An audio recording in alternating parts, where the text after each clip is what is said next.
You were in the best of hands. Dr. Rady Rahban and I are longtime colleagues, and welcome to the show.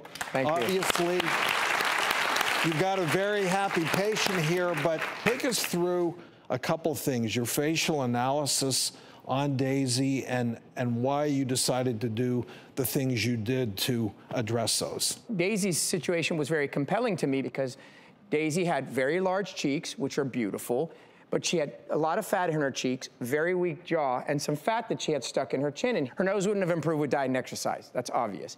You know, she was already working out. She has beautiful bone structure in her cheeks. And so with just taking a tiny amount in the buccal area, just a small amount, it really accents her beautiful anatomy in her cheeks. No amount of diet and exercise is going to give her a strong jaw. She just wasn't born with it, and that's fine.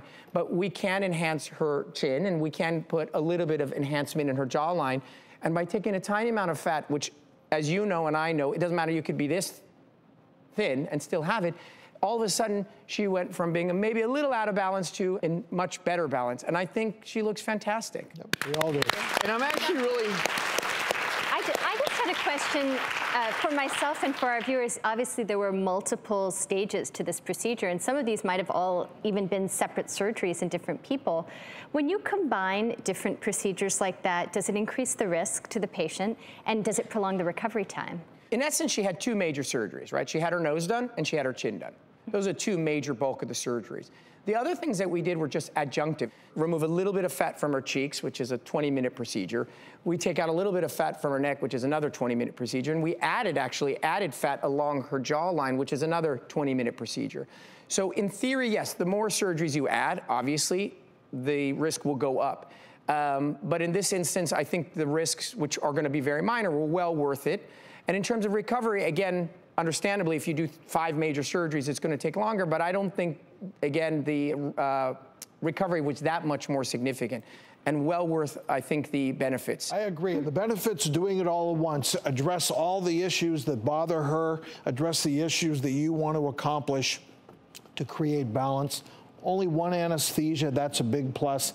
And really, you're recovering for everything at the same time. Mm-hmm. You know, you need a week, 10 days for the nose itself. You add the other procedures, it really is not going to add recovery time. Daisy, what was the process like for you going through all of this? I was a little nervous going in, but everything went by really smoothly. After 1 week, I was good to go. Obviously, I still had swelling, but you know, if people saw me, they didn't know. And I'm really glad in your story, Daisy, that we're talking about the psychological element, because this is something that you wanted for you. And we always talk about that. Dr. Rahban, I applaud you for treating not just the facial structure, but the person behind that. Dr. Dow, you're still here with us.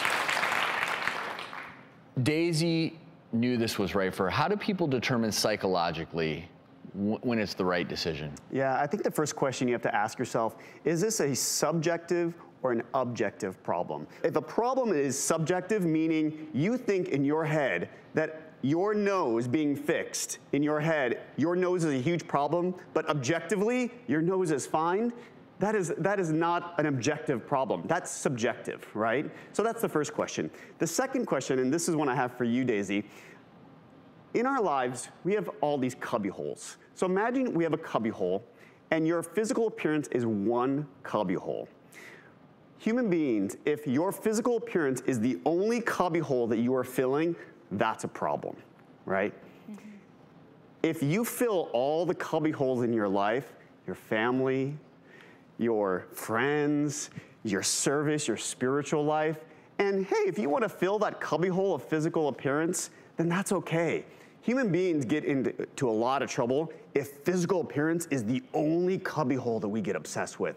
Daisy, are your other cubby holes filled? Yes, they most definitely are. Great. And no wonder you look so happy, well, right? You know, does that make Dr. sense? Dow, such great information. And Dr. Rahban and I, as board-certified plastic surgeons, part of our certification is learning. We're tested on when to say no, to do plastic surgery for the right reasons. This is for you, not for somebody else.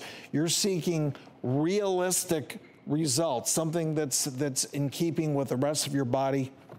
You're not expecting life-changing events to happen by changing your appearance. So, you know, Daisy was right there on all of those areas, and That's what good plastic surgery is. And Daisy, I have to say, you look beautiful. Thank you. I love seeing you smile, but also acknowledging that you've spent your life being bullied, and this is all a big adjustment. We actually set you up with Dr. Dale White, who's a licensed psychologist through Alliant International University Psychological Services Center in your hometown.